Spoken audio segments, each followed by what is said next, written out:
BPL আমেজের ছোঁয়া লেগে গেছে চারদিকে। টাইগার ক্রিকেট প্রেমীদের মাঝে জানিয়ে উচ্ছ্বাসের কোনো কমতি নাই। এবার সেই রংকে আরও বেশি রঙিন করতে নতুন কিছু নিয়ম আনতে যাচ্ছে বাংলাদেশ ক্রিকেট বোর্ড। শনিবার ফ্র্যাঞ্চাইজিগুলোর সাথে বৈঠকের পর বেশ কিছু সিদ্ধান্ত নিয়েছে বিসিবি, যা আরও বেশি জমকালো করবে এই টুর্নামেন্টটাকে। পাশাপাশি দলগুলো কতজন দেশি আর বিদেশি ক্রিকেটার স্কোয়াডে নিতে পারবে তা নিয়েও এসেছে নতুন রূপরেখা। সব মিলিয়ে শনিবারের বৈঠকের পর কি কি পরিবর্তন আসতে যাচ্ছে বিপিএলে, তার বিস্তারিত থাকছে রিপোর্ট। সবশেষ কোন আসরে বিপিএল এর আগে টুর্নামেন্টটি ঘিরে এত বেশি হইচই সৃষ্টি হয়েছে সেই হিসেব অনুমান করা বেশ কষ্টসাধ্য।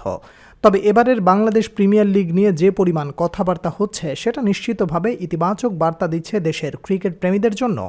কেননা এরই মধ্যে বেশ ঘটা করে আলোচনা হচ্ছে 2025 বিপিএল নিয়ে।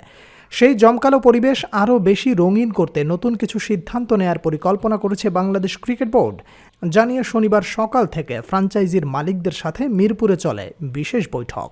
একটা সময় বিপিএল এর আমেজ ছিল বিশ্বব্যাপী, আইপিএল এর পরে স্থান ছিল এই ফ্র্যাঞ্চাইজি টুর্নামেন্টের, কিন্তু সময় যত গড়িয়েছে ততই রং হারিয়েছে দেশের ক্রিকেটের সবচেয়ে বড় ঘরোয়া টুর্নামেন্টে।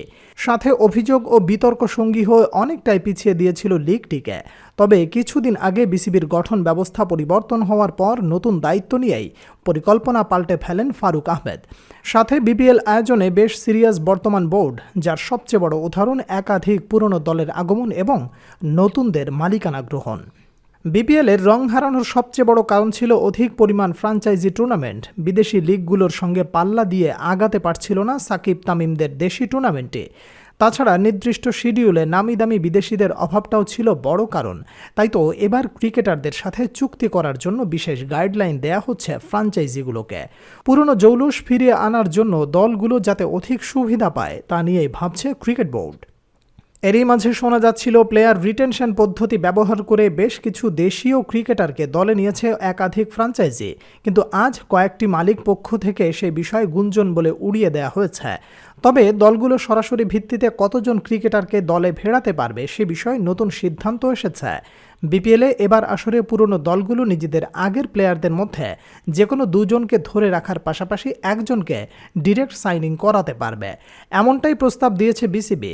আর নতুন 3 দল মানে চট্টগ্রাম, রাজশাহী এবং ঢাকার জন্য নিয়ম হচ্ছে তারা সরাসরি ভিত্তিতে 3 জন করে ক্রিকেটার নিতে পারবে। এছাড়া একই সময় অন্য দেশের ফ্র্যাঞ্চাইজি টুর্নামেন্টের কথা চিন্তা করে এবার বিপিএলে 4-এর অধিক বিদেশি ক্রিকেটারের সাথে সরাসরি চুক্তি করতে পারবে দলগুলো। পাশাপাশি নিলাম থেকে 2 জন বিদেশি ক্রিকেটার দলে ভেড়াতে পারবে তারা। তবে আপাতত প্লেয়ার ড্রাফটের তারিখ পরিবর্তন করার সিদ্ধান্ত নেয়নি বাংলাদেশ ক্রিকেট বোর্ড। আগামী 14 তারিখ নিলাম, তার আগে 7 অথবা 8 তারিখে প্লেয়ারদের ক্যাটাগরির তালিকা প্রকাশ করা হবে বলে জানা গেছে। অর্থাৎ টুর্নামেন্টকে আরও বেশি জমকালো করার চিন্তা ভাবনা থেকেই এমন একাধিক সিদ্ধান্ত নিয়েছে বোর্ড পরিচালকরা।